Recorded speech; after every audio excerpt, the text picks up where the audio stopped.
I think my loved one might have dementia. How can I approach the difficult conversation around their diagnosis? It's difficult, and I would avoid the use of the word dementia, which I presume is why people are never referred to a dementia clinic, they are referred to a memory clinic. The only approach is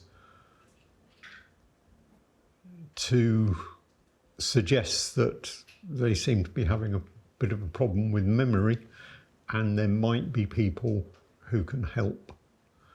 We all suffer from memory problems, especially as we age. And it's very easy for people to brush it off and say, it's not dementia, it's just old age.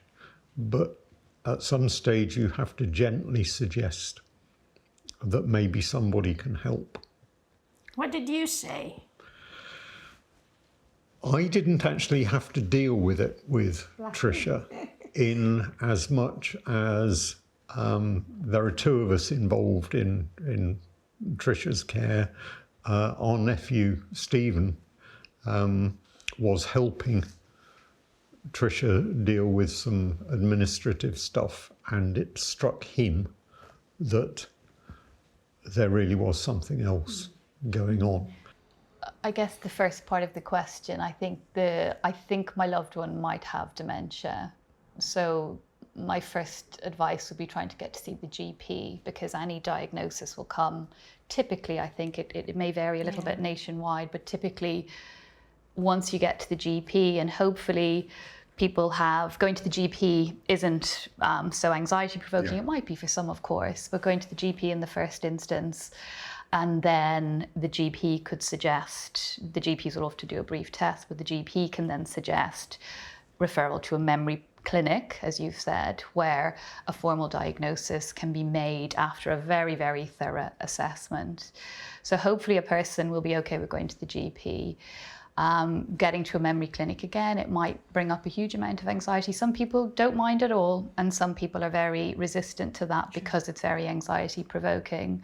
So I think, again, it would depend on a case by case. I think if somebody is very, very frightened or resistant, I think it's approach the subject, leave it for a while, approach it again, come, in and out. This isn't going to accelerate unless there's something else going on. It's not going to accelerate a snowball over a few days.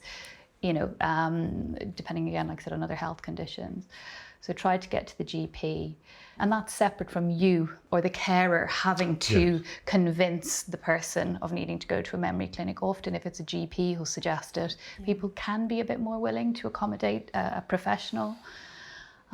Once somebody then does have a formal diagnosis, I think, as you've said there, Tony, it really is working within their comfort zone. It's very important in a memory clinic that a person receives that diagnosis. We should not be hiding it from people. Some families will say, don't tell them they have dementia. That's really unacceptable. This is an adult with a rich life story, and it's very important we tell, I think, to the person with their family around. I think thereafter, as you said, you don't need to keep going around saying, you've got dementia, you've got dementia.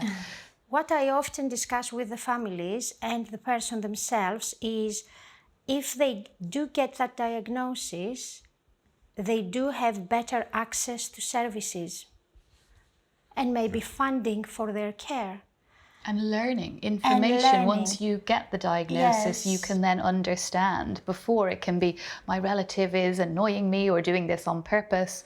Once you get the diagnosis, I think understanding what's going on and taking things less personally can be very, very important, but also information and education. It can often be very difficult for family members to accept. And I think that, again, another very, very important tip is for the family to accept this is a disease, this is a reality, rather than struggling against it or fighting against it. That just expends very precious energy.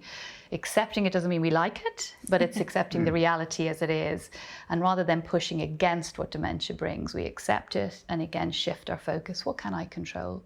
And coming back to being in the moment right now, rather than trying to go 5 or 10 years down the line with all of those very problematic narratives that surround this umbrella term of dementia. Yeah.